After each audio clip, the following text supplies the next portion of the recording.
రాయికల్ మండలం ఇటిక్యాల గ్రామానికి చెందిన బీఆర్ఎస్ పార్టీ కార్యకర్త అంకతి శ్రీనివాస్ ఇటీవల రోడ్డు ప్రమాదంలో మరణించగా బీఆర్ఎస్ పార్టీ సభ్యత్వ ప్రమాద బీమా ద్వారా మంజూరైన 2 లక్షల రూపాయల విలువ గల చెక్కులను ఈ రోజు వారి ఇంటికి స్వయంగా వెళ్లి కుటుంబ సభ్యులకు అందజేసిన జగిత్యాల ఎమ్మెల్యే డాక్టర్ సంజయ్ కుమార్. అనంతరం గ్రామానికి చెందిన బీఆర్ఎస్ మహిళా అధ్యక్షురాలు చందా రాధా ప్రమాదవశాత్తు గాయపడగా వారిని పరామర్శించి ఆరోగ్య పరిస్థితిని అడిగి తెలుసుకున్నారు. అనంతరం ఎమ్మెల్యే మాట్లాడుతూ పార్టీ సభ్యత్వం కలిగిన బీఆర్ఎస్ కార్యకర్తలు ప్రమాదవశాత్తు మరణిస్తే అండగా నిలుస్తున్న పార్టీ ఒక బీఆర్ఎస్ పార్టీయే అని, రాష్ట్రంలో 60 లక్షల పైచిలకు మంది బీఆర్ఎస్ సభ్యత్వం తీసుకున్నారని, బలమైన కార్యకర్తలు గల పార్టీ బీఆర్ఎస్ పార్టీ అని అన్నారు. ఈ కార్యక్రమంలో ఎంపీపీ సంధ్యారాణి, గ్రామ శాఖ అధ్యక్షులు ప్రతాప్ రెడ్డి, ప్రధాన కార్యదర్శి నాయిని శ్రీనివాస్ గౌడ్, మండల పార్టీ నాయకులు కోలా శ్రీనివాస్, మరిపెల్లి శ్రీనివాస్ గౌడ్, తిరుపతి గౌడ్, మాజీ సర్పంచులు నారాయణ్ గౌడ్, నిరటి శ్రీనివాస్, మాజీ ఉప సర్పంచ్ చంద్రశేఖర్, మాజీ ఏఎంసీ వైస్ చైర్మన్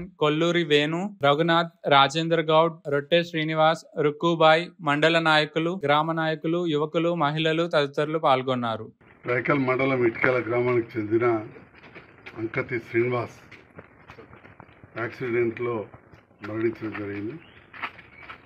వారి కుటుంబ సభ్యులకు దాదాపు 6 నెలల క్రితం వచ్చి ప్రగాఢ సంతాపాన్ని నేను, మండల నాయకులు, గ్రామ నాయకులు అందరం కూడా వచ్చి తెలియజేయడం జరిగింది. బీఆర్ఎస్ పార్టీ జగిత్యాల నియోజకవర్గంలో 53,000 మందికి సభ్యత్వం చేయడం కాకుండా ప్రతిదీ కూడా మా కార్యకర్తలు, నాయకుల అందరి సహకారంతో దాదాపు ఒక 12 కంప్యూటర్లు పెట్టి ఇవన్నీ కూడా ఆన్లైన్ చేయించాం. ఆ సభ్యత్వ రుసుము కూడా దాదాపు 24 లక్షల వరకు కూడా కట్టడం, రాష్ట్ర వ్యాప్తంగా ఒక group insurance BRS party working president KTR గారి నేతృత్వంలో 12 కోట్ల రూపాయలు వెచ్చించడం జరిగింది. తద్వారా బీఆర్ఎస్ పార్టీ సభ్యులు యాక్సిడెంట్ కానీ ఈ రకంగా ప్రమాదవశాత్తు చనిపోతే ఇప్పటికి దాదాపు 20 మంది పైన సభ్యులకు 2 లక్షల చొప్పున ఇవ్వడం జరిగింది. దాంట్లో భాగంగా అంకతి శ్రీనివాస్ సతీమణి అంకతి లక్ష్మి గారికి కూడా ఈరోజు 2 లక్షల రూపాయలు చెక్ ఇవ్వడం జరుగుతూ ఉంది. 2 పిల్లలు కూడా 10వ తరగతికి స్కూల్ పోయేవాళ్ళు.